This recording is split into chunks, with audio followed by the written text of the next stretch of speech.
అండి welcome to the channel. Hello అండి, ఈరోజు నేను పప్పు టమాటో పప్పు దోసకాయ ఇలా కాకుండా పప్పులో మీకు ఒక హెల్దీ అండ్ ఒక మంచి డిఫరెంట్ కాంబినేషన్ చూపిందాం అనుకున్నాను.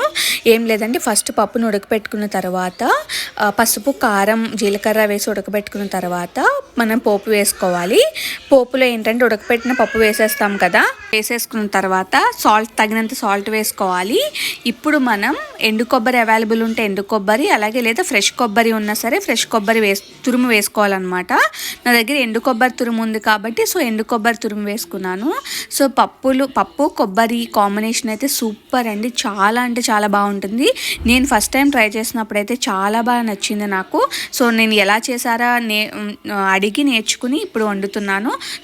ఈ కాంబినేషన్ కూడా మీరు ఫస్ట్ టైం అయితే కనుక ఒకసారి మీరు ట్రై చేయండి. చాలా అంటే చాలా ఎమ్మీగా ఉంటుంది అండ్ చాలా టేస్టీగా కూడా ఉంటుంది. ఈ రెసిపీ మీకు నచ్చుతుందని అనుకుంటున్నాను. నచ్చితే కనుక ప్లీజ్